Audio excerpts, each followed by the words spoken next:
Welcome to the Darkstream. Vox Day, voxday.blogspot.com, and welcome to the Darkstream. Tonight we're going to talk about the recent resignation of the Secretary of Defense. And we're also going to reference the recent resignation of the White House Chief of Staff. Both of them well-regarded U.S. Marine Corps generals.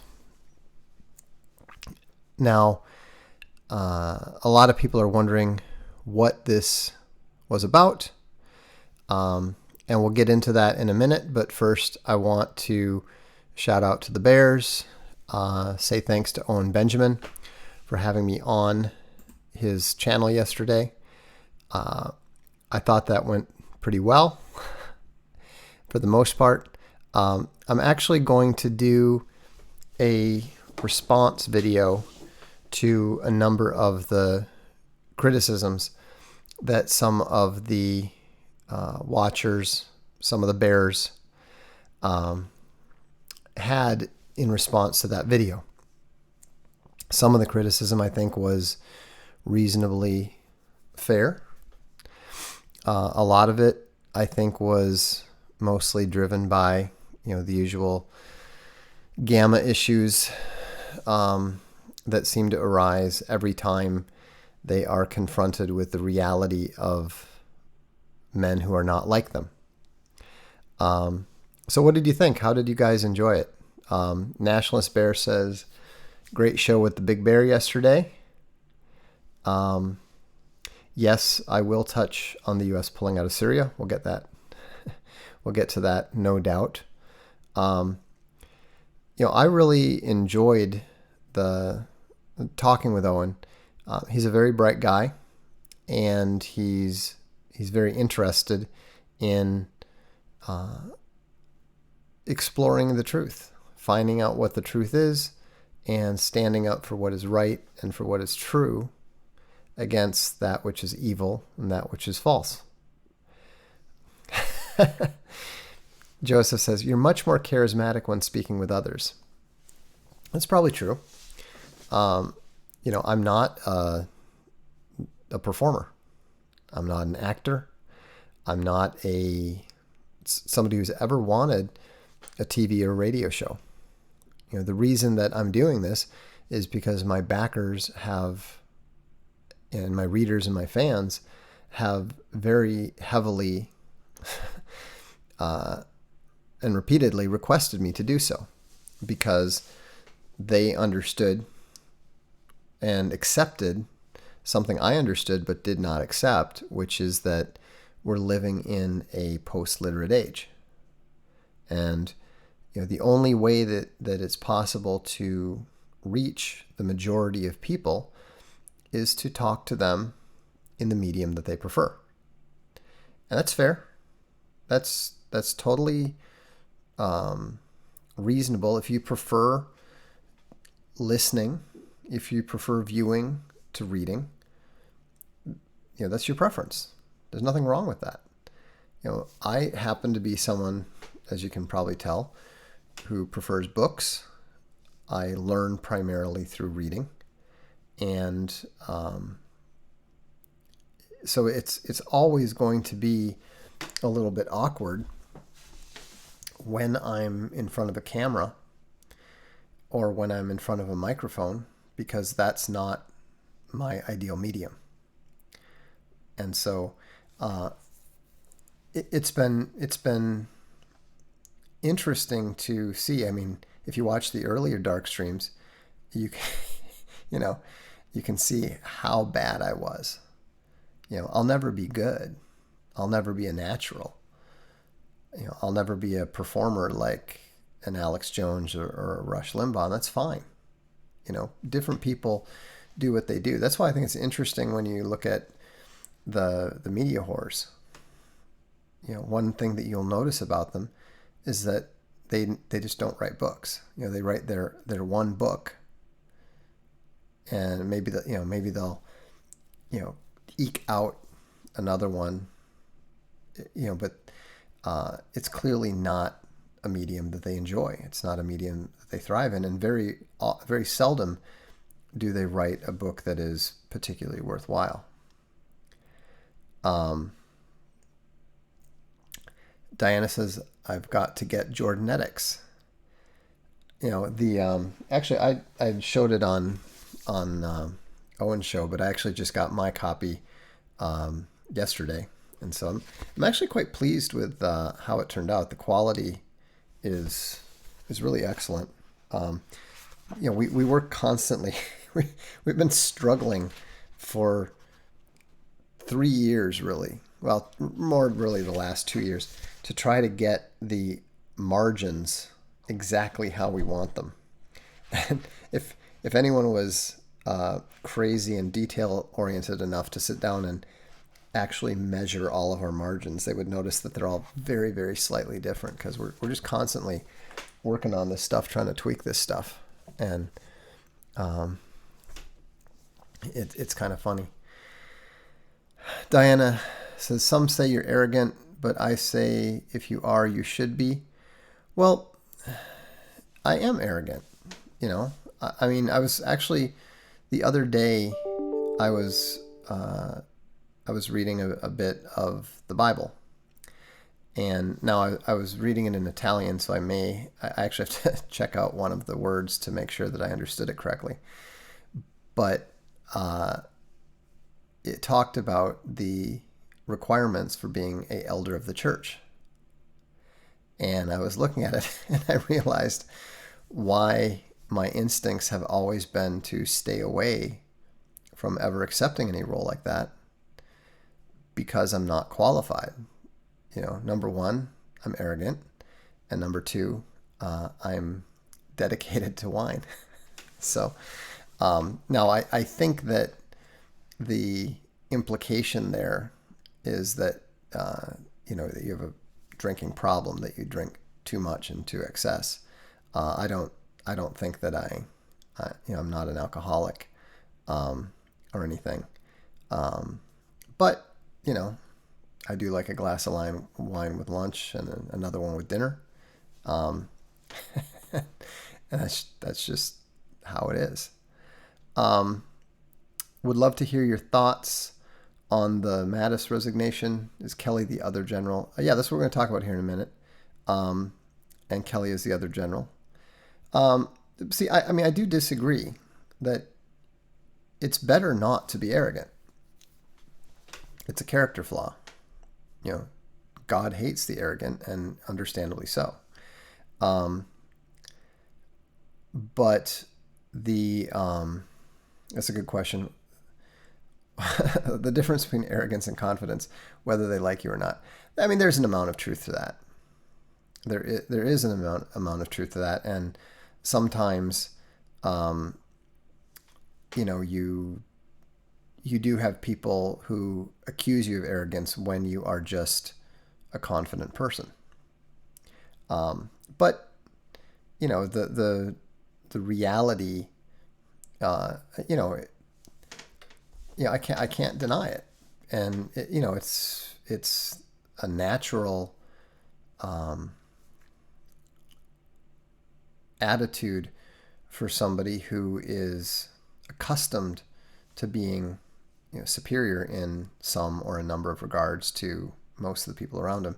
But it's also not, it's something that it is a character flaw, and so it is something that you need to attempt to account for and attempt to learn how to be humble by putting yourself in situations where you're going to be bested with regularity.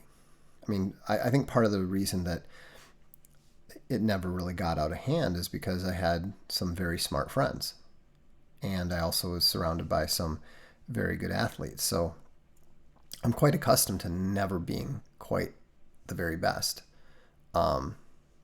So the shutdown has just been confirmed. Has it now? How long can Trump hold out? I think Trump is capable of holding out indefinitely. I think there's a decent chance of that.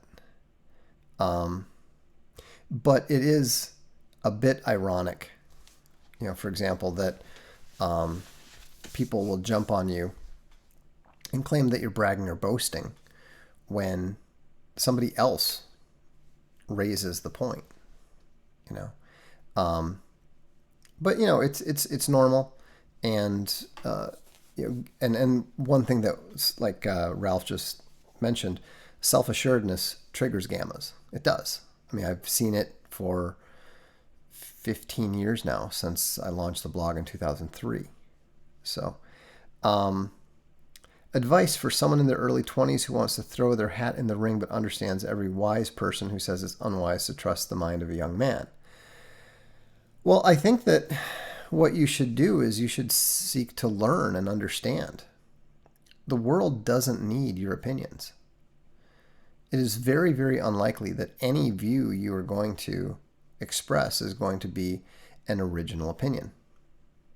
I'm not discouraging you from sharing your opinion or expressing yourself.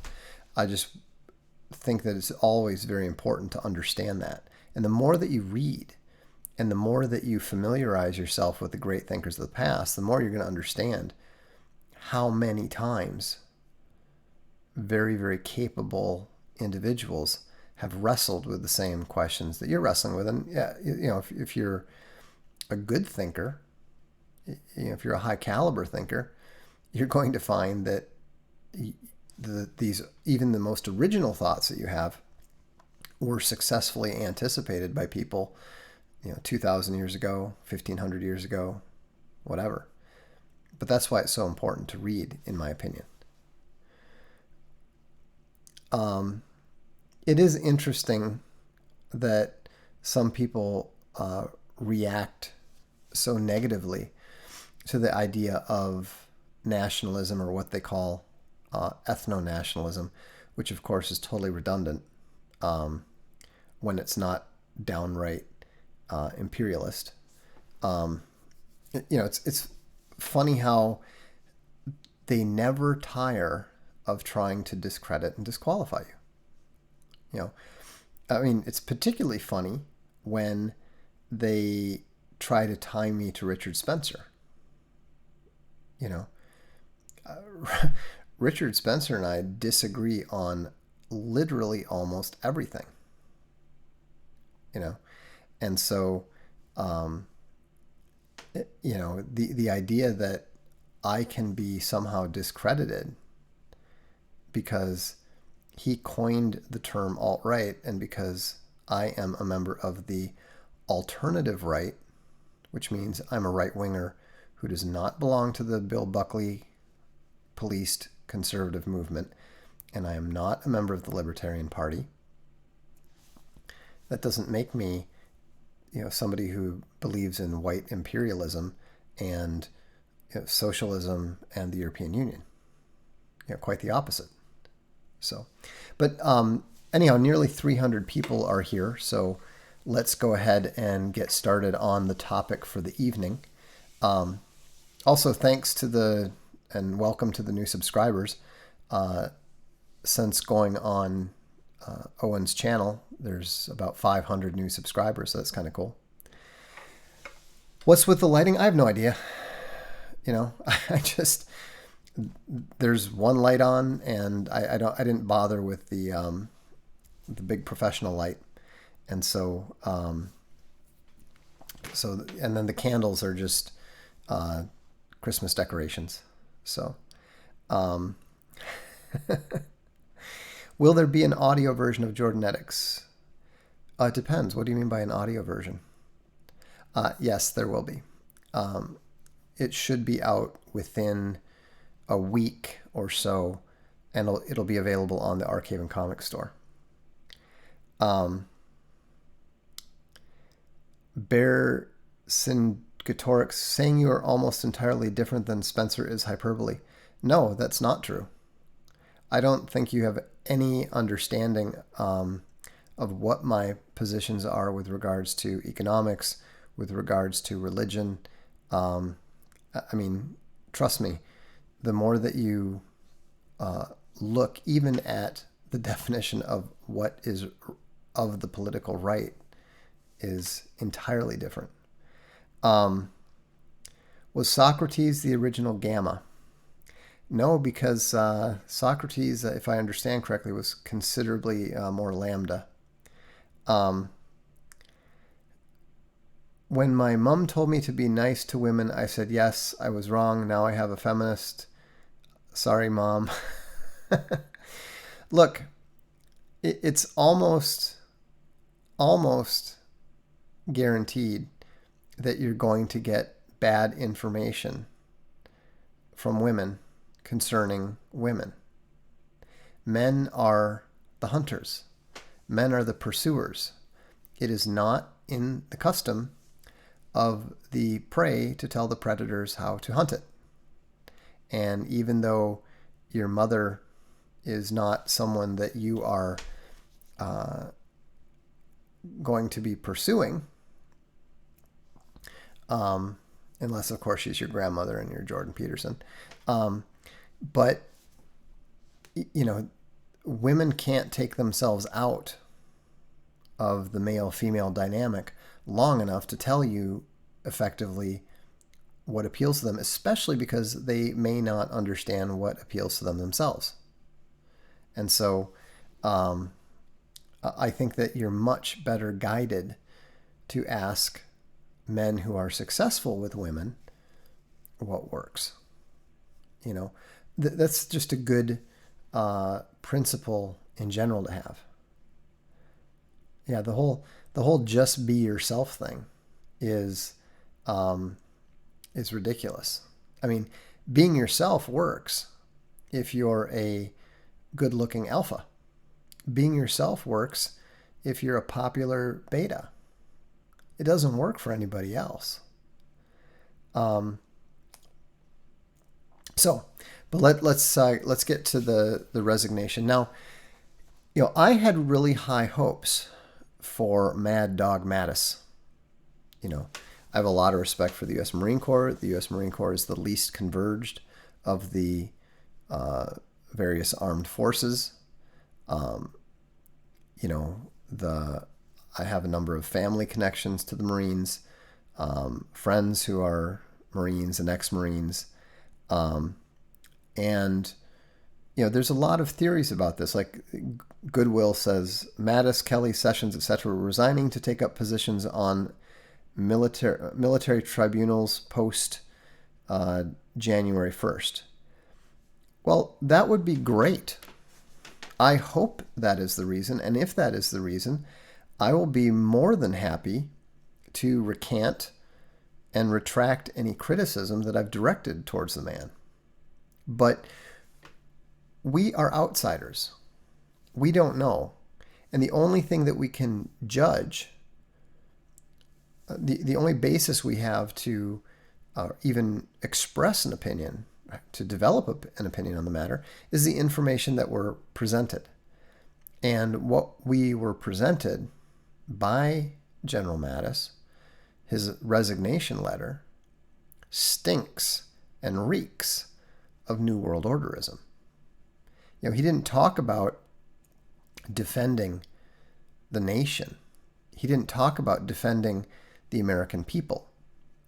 He didn't talk about defending the Constitution from its enemies, foreign and domestic.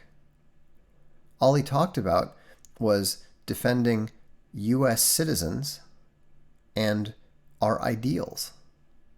I mean, that sounded like Barack Obama talk. And when you look at some of the other things that he kept pointing to, he kept pointing to NATO, and he kept pointing to the alliances and the coalition of the willing, and all this nonsense, this irrelevant stuff that is totally outside of the range of American national interests when it's not antithetical to them.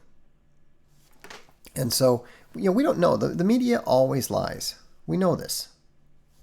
And so it's entirely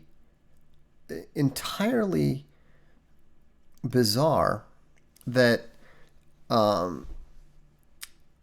Mattis would overreact to the removal of 2,000 soldiers from Syria.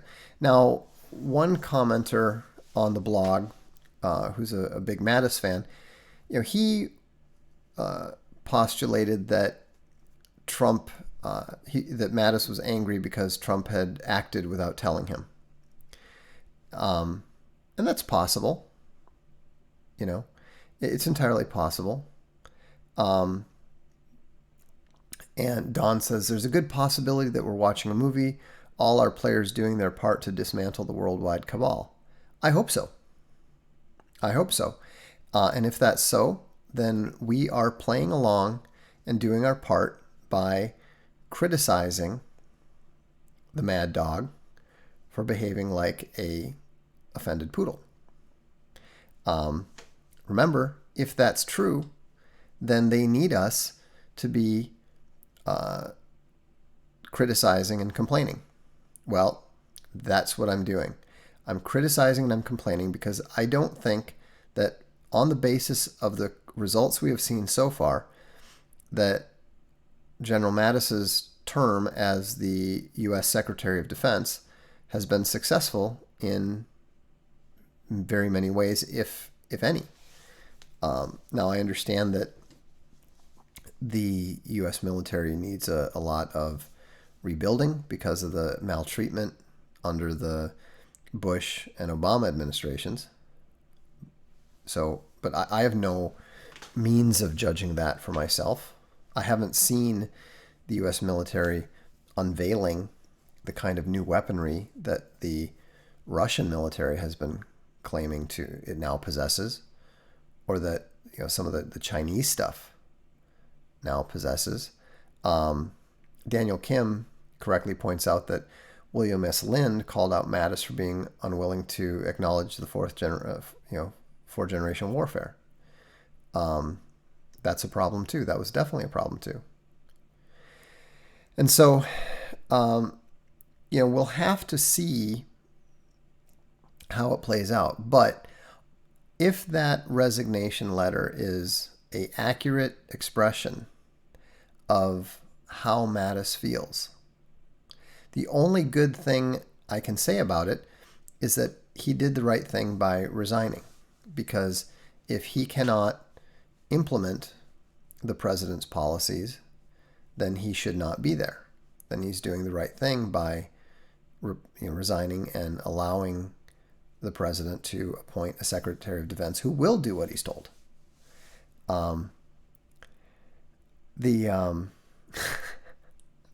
This is kind of funny. We've got a little Gamatrol here. He's complaining that I'm not as intelligent as I actually am, and then claiming that you have no empathy. You can read as many books as you want, but as a human, you are a poor soul. Well, it's interesting that you have the ability to ascertain that from a video. I'm impressed. You should probably go into psychology, maybe psychiatry. The irony there is that I actually have exceptionally high empathy. I'm not in the least bit sociopathic. I'm actually pretty close to the opposite of a sociopath in technical terms. Let's see here. So, I don't have much to say about Kelly because I don't know much about Kelly. But it appears to be much the same thing. Both Mattis and Kelly appear to be individuals who think that it's their job to tell Trump what he should be doing. And that's not the case at all. It's true as an advisor, you're supposed to advise your superior to the best of your ability. But once he decides what to do, your job is to shut up and do it. And so it's very frustrating to hear that the U.S. military is willing to run around and get itself involved in brush fire wars all around the globe and go and insert itself into the graveyard of empires, and is perfectly willing to go get caught up in the mess of the Middle East and yet resist actually doing the one job it is supposed to do, which is to defend the U.S. borders. And I was pointing out to some of the folks on the blog today that none of this means that these guys were bad generals. Historically, generals are more conservative in the action sense than politicians. Hitler was constantly complaining about how his generals were afraid to do anything. Abraham Lincoln, was constantly complaining about how McClellan wouldn't do anything. He finally fired him and replaced him with Grant just because Grant was willing to go fight. Even Stalin, who had some excellent generals like Zhukov, even he was often very, very frustrated by the relative unwillingness of his generals to get on with the business of defeating the enemy. And so, it's generals are always prepared to fight the last war. Well, there's an element of that too. Question, do you think it's okay for the U.S. to crush other countries to get a strategic advantage? No, I think it's foolish. I think that if you look what we did with the greatest strategic advantage, we had a dual strategic advantage that was the greatest that any nation in human history has ever had. We had, number one, an untouched industrial infrastructure, whereas every other competitor had partially or completely destroyed infrastructures. And we had the atomic bomb. So we had the best weapon in the in the history of the world, and we had a huge economic advantage. And what did we do with it? Nothing worthwhile. All we managed to do with it is completely destroy the nation. And so, the idea of trying to seize a strategic advantage while the nation rots within and is invaded, by the largest movement of peoples in human history. Do you understand that? The United States is the recipient of the largest movement of human history, the largest invasion in human history. And there's going to be consequences of that. Unpredictable consequences and predictable consequences. Most of them, if not all of them, are negative. And so it's very, very frustrating to see how badly that massive geopolitical grand strategic advantage was thrown away without hesitation. And so the idea that, we should, look to try to recreate smaller ones strikes me as a bad idea, a foolish idea. And so, the embrace of America as world policeman, the idea that we were going to build this web of alliances and bring about, a world democratic revolution or world peace or bring freedom to the nations. I mean, these are fundamentally and intrinsically evil, un-American ideas that have helped destroy the American nation and are bringing about the breakup of the United States of America. Has there ever been a nation in history that just gave away its country to migrants, outsiders? Well, I don't know if you can just say just gave away, but one of the interesting things, and I'm considering doing a book on it, is the idea that immigration is the final stage of the fall of an empire. I don't know if that's true yet we need to do some more research on it. But even if you go back as far as the Akkadian Empire, you see that there's a combination of invasion and immigration that fundamentally and intrinsically weakens it. And if you look at Rome, for hundreds of years, Rome was ruled over by foreigners, by barbarian generals who became emperor. Question: have you written anything on your blog that breaks down the Middle Eastern conflicts?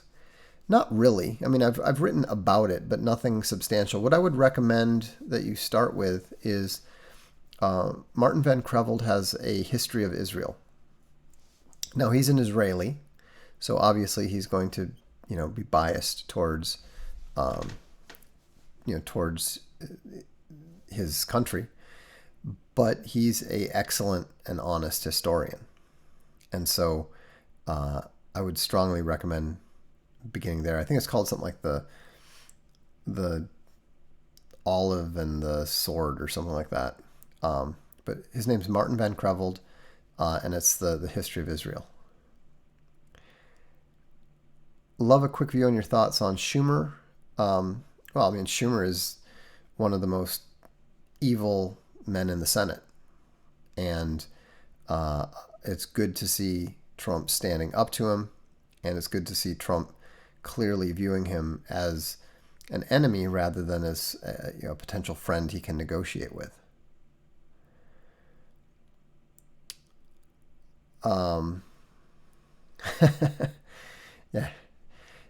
Juncker is the head of the European Commission. I think that is his position. He's a real interesting character. The idea that he's actually running anything doesn't really pass muster. Do you think it usually starts in the Army with the vets getting citizenship through their service? No, I don't think so. And I don't think so. What are your thoughts on Will Durant? I always appreciate people who put in the effort to write histories. I've only read bits and pieces of the Durant histories. People generally have good things to say about them. But it's a good starting point, would be my perspective. Can we prevent the fall of Rome 2.0 without a fundamental monetary change? It's not the money that's the primary issue. The money's part of the issue, but the main reason we can't prevent it is because of the demographics. The country is going to be divided between people who want to live one way, people who want to live another way, and people who want to live a third way. And those preferences are going to be largely divided on ethnic and religious lines, as they always are. This is not a surprise. What are your thoughts on General Flynn? Was his firing really a big deal? There's so much stuff going on and around Flynn that I have no idea what to think. Mike Cernovich knows considerably more about what's going on with the Flynns, and I would start there. I read that French generals declared Macron a traitor. I'd heard that, but I haven't actually seen it. I'll have to look. I have the feeling it's not the kind of thing that the media is going to cover very effectively. How introverted are you, Vox? I would say that I'm a 7 out of 10. If 10 is a hard introvert. I imagine you're the type to scoff at astrology. That's correct. I don't take astrology seriously, and as a Christian, I wouldn't mess with it in the first, in this either. Is Trump too trusting? No, I don't think he's too trusting. I think that he is too confident of his ability to talk people into reasonable positions. He's a negotiator. He's an excellent negotiator. But like all people who are very skilled at something, they've got their big hammer, and so they prefer to look at each situation as a nail. He's a negotiator. He wants to negotiate. He doesn't really want to fight. But I think that he is increasingly boxed into a position where he can't negotiate anymore. He's got to have realized by now that negotiation is simply not an option.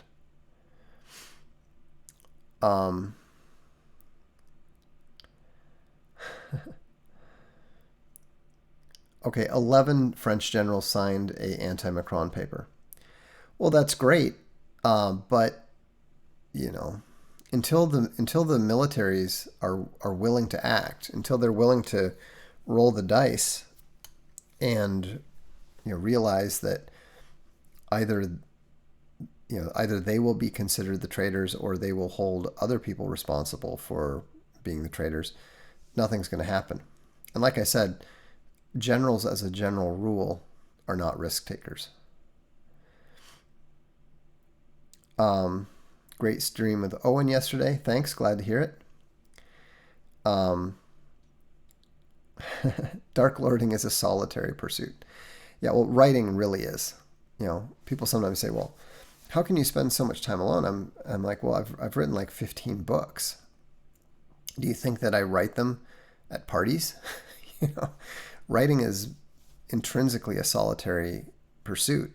You can't do it. It's not a social occupation or hobby. Is the American electoral system on the up and up, or is it rigged? I think it's mostly rigged. It's rigged from every level. I mean, it's rigged starting with the primaries. It's all designed to keep out people who are going to shake the boat too much. As, by the way, and almost more importantly, is the bureaucracy. One of the worst things structurally that was ever adopted with regards to the American government was the end of the spoils system.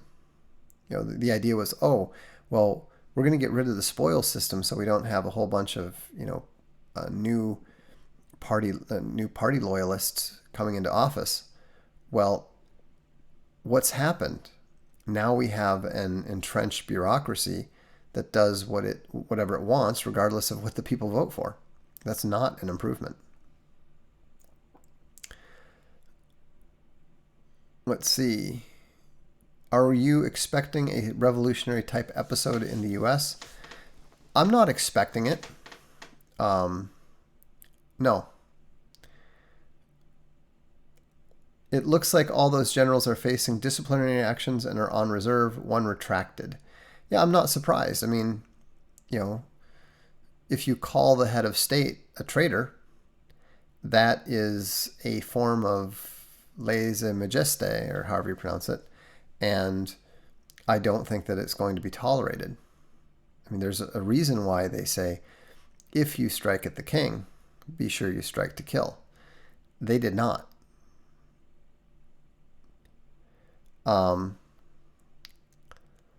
Let's see.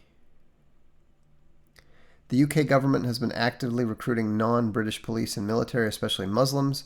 Are they being gullible, or are they intentionally doing this to screw the natives? The latter. It's definitely intentional. Let's see. Any recommended writers in the field of geopolitics? Well, I don't think there's very many good writers in terms of people that I trust, but it's always useful to understand what the people who are actually involved are, if not actually thinking, what they're trying to push. Henry Kissinger's most recent book is very interesting in this regard. Francis Fukuyama's duology is also really good. I wouldn't bother with his new book on identity. I've been reading part of it, and it's clearly something that he whipped together just to get it out there, while identity politics was the theme of the day. Will China be the next global superpower? No, there's not going to be a global superpower. Globalism is collapsing. We're going to see more and more regional powers. What do you think of Dave Rubin and Peterson's Patreon alternative? I think that they are putting it together in order to continue their gatekeeping of the right. They're going to attempt to use it because then that's going to give them even more influence and control over people on the right. They've seen how much power that gave to Patreon, and they want to be able to do the same thing, only they're going to be more reasonable. It's going to be, people like Mike Cernovich, people like Milo would be permitted to play there. People like Faith Goldie, people like me, probably not. I still don't understand why they would work against the natives in such a way. Because they don't, remember, these people don't believe in nationalism. They don't believe in nations. They believe in the becoming part of the world elite that's going to end war and rule over a increasingly wealthy planet that looks like a pleasure palace. That's the idea. That's the dream. It's ridiculous. It's evil. It's not going to end that way. It's not going to end well. But that's what they're thinking. I mean, to the extent that they're thinking at all. A lot of them are just very well compensated to sell out their country. Look at how Tony Blair's been doing ever since he was prime minister. I think that that's important to keep in mind. When people think about conspiracies and people think about all these complicated things, they have a tendency to think, well, it's all this like massive, carefully planned scenario, with a master puppeteer pulling tens of thousands of strings. That's not the case. There are plans and that sort of thing, but nothing is that. This isn't the movies. It's real life with real people making decisions. And most of the time they make decisions in order to go along to get along. That's what most people do most of the time. Obviously, I'm not very good at it. Rubin, Rogan, and the IDW are all on their knees with lobster bibs willing to do whatever for the next big money grab. Yeah, there's no question. That's what these guys exist for. That's what they live for. And that's why it's such a shame that so many people fall for it. It's really reprehensible. What's your opinion of Childhood's End? Does it tie in with Arthur C. Clarke's pedophilia? I thought it was a kind of a interesting but creepy book at the time that I read it in high school.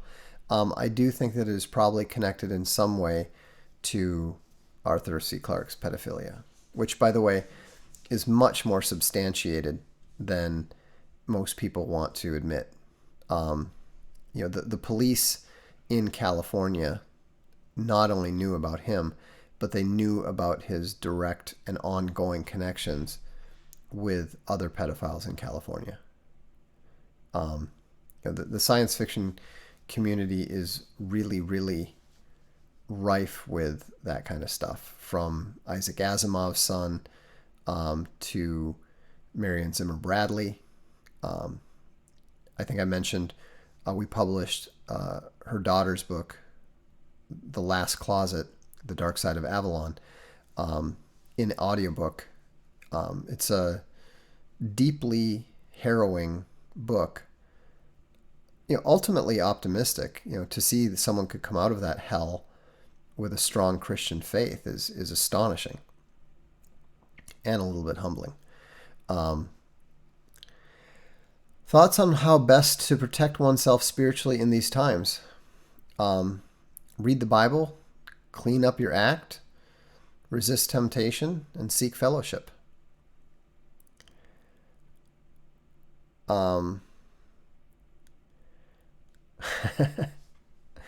Do Europeans have the will to survive the coming mass migration from the south?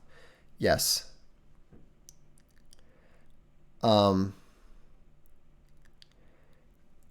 let's see. The government in Sri Lanka deported a huge number of Western pedos, but left Clark alone because of his political connections. Yeah, I'm not surprised. I mean, he was a hero, a huge hero because of the Fountains of Paradise. The interesting thing is that I reread it about 2 years ago, and although it's still a good book, it is nowhere nearly as great or as amazing as I remember it being. It's kind of an interesting experience. Do you have an opinion on Robert A. Heinlein's juvenile novels? Yeah, I really like them. Tunnel in the Sky is one of my favorites. We actually publish a series called The Thousand Worlds, which is conceptually based on them. The Mutiny in Space, Alien Game, and Young Man's War are all books from Castalia House that if you like the Heinlein juveniles, you should absolutely read. They're really good. There's a darkness and nihilism one feels when watching Peterson. Do you have the same experience? Not at all. My experience tends to be one of contempt. I didn't pick up on the negative occult thing until, we began doing the research for his book.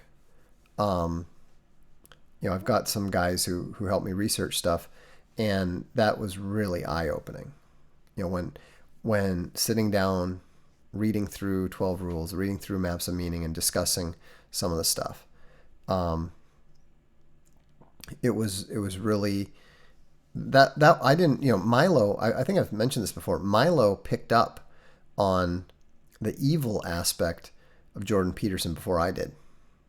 I was too focused on the intellectual aspects, and was just openly contemptuous of him because he's an intellectual charlatan.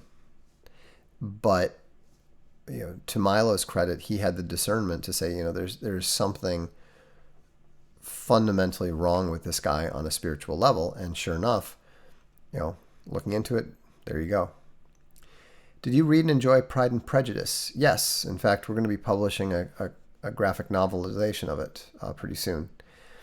Have you ever read the Chronicles of Thomas Covenant? Yes, of course. I read the first trilogy at least twice.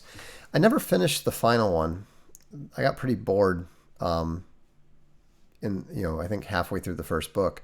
But the original series is really good. I always thought the Ravers were some of the more interesting evil characters in the book. Lord Fowl himself I thought was boring. But the Ronahan were cool, and of course the whole the giants and their ceremony where they stick their hands in the fire, that tends to stick with you. So sat in the hospital waiting room yesterday, and a zealous young man was sharing with others the truths of JBP. His reach is very wide. Fascinating stuff. Yeah, it's turning into a cult. I mean, why do you think I named the book Jordanetics? He's trying to turn it into, the globalist version of Dianetics. I'm a reluctant atheist. Any advice on how I can find God? Yeah. Try to resolve the problem of evil in your mind. Honestly. Work through it.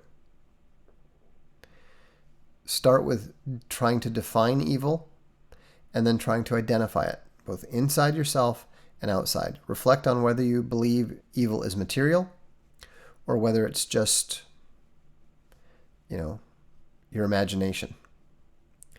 And do so truthfully. Seek the truth and you will find the truth. I don't have any thoughts on Alexander Dugin. I've never read his work. Yes, I've read Plutarch, of course. The first book of the Thomas Chronicles Covenant, I couldn't finish because it was too damn depressing. Stick with it. Try it again. I mean, Donaldson's a weird writer. He's not a good writer, but he is a interesting writer. What do you think of Paul Gottfried? I don't. JBP is a witch. That's possible. Do you have any opinions of ayahuasca? Don't mess around with mind-opening chemicals. Stay away from them. They do open your mind. You won't like what they open it to.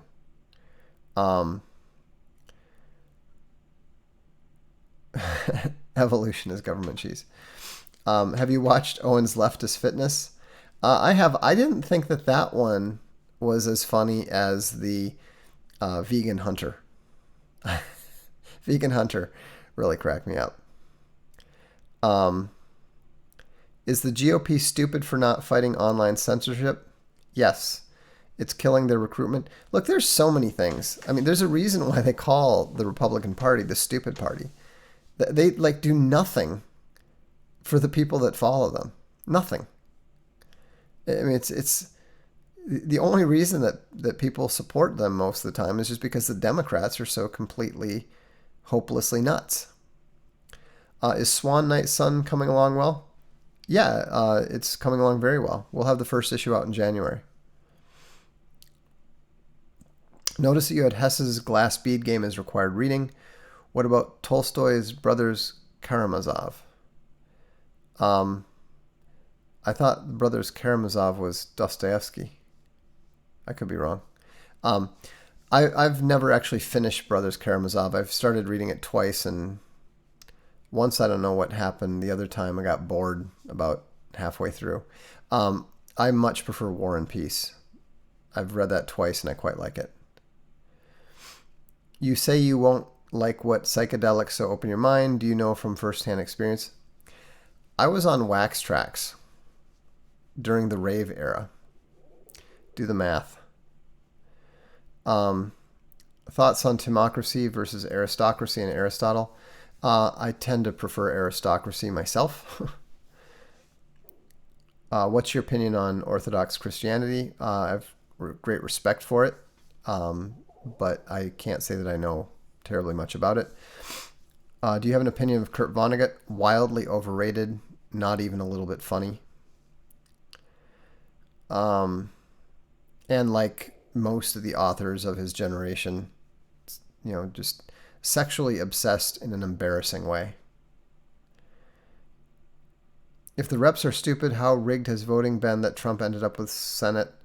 I think intention was public reason to hamper Clinton presidency. I don't know.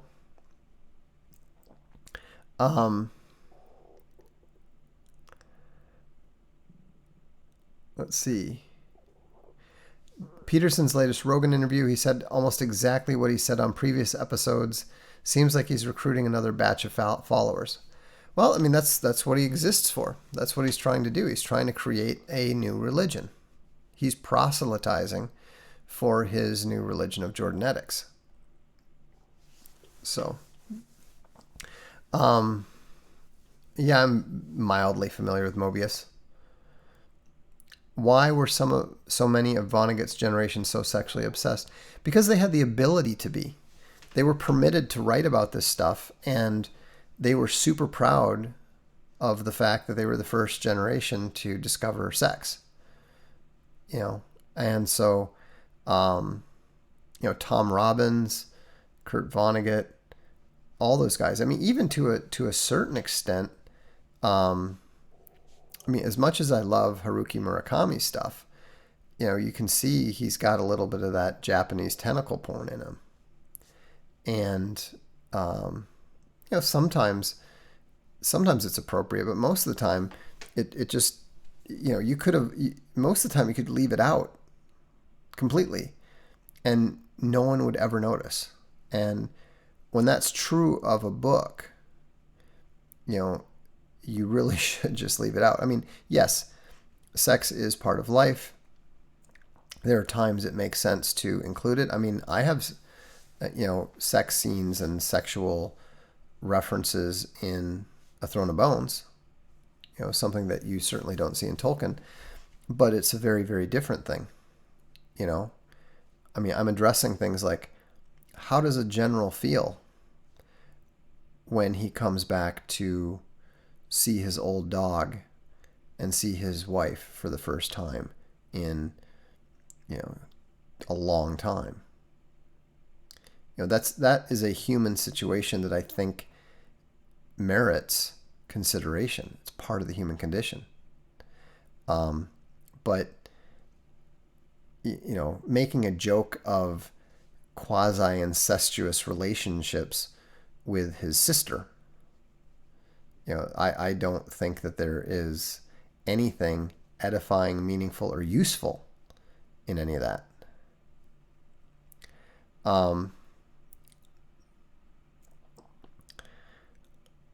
Let's see.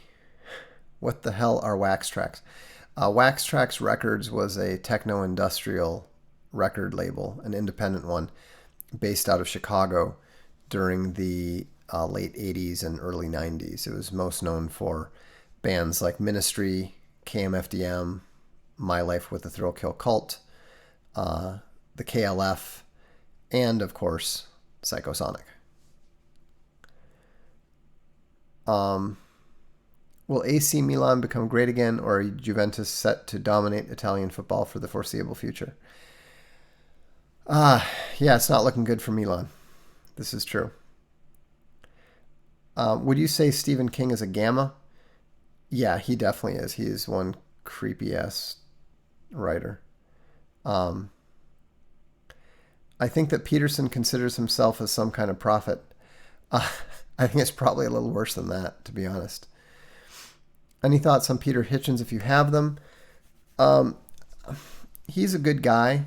He's a bright guy, but he's kind of soft. I think he's a little bit too married to the 20th century. KMFDM sucks. How can you say that? KMFDM is a drug against war. Stronger than ever before.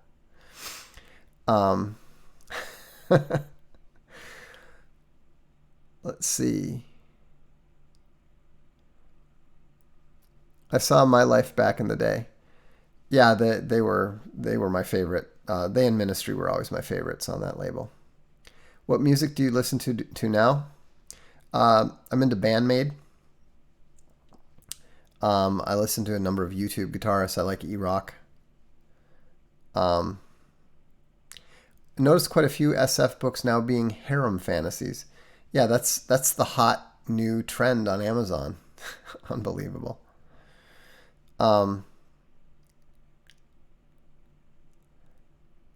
Didn't the left reveal their hand when they claimed the World Cup was won by Africa by admitting that Africans are not French? Well, yeah, but I mean, the left is always inconsistent like that. Do you share similar concerns about drunkenness that you stated about psychedelics? I think there's probably some truth to it, but to a much lesser extent. Ever since listening to Darkstream, my dating life has been much healthier. Been focusing on girls' virtues as opposed to their body parts. That is always a good thing because, trust me, as a long married man, no matter how attractive they are, no matter what kind of sex god you would like to believe yourself to be, you are going to spend a hell of a lot more time hanging out with each other talking than doing anything else. Do you still play video games? A little bit, not anywhere nearly as much as I should. Who's your favorite guitarist? I'm a big fan of Omura from Baby Metal. In terms of the YouTube guitarists, I really like E-Rock. Let's see. Anyhow, well, I should get going. But thanks very much for tuning in. Also, be sure to subscribe to stream.me/VoxDay. We don't know how long YouTube is going to permit this channel to stick around.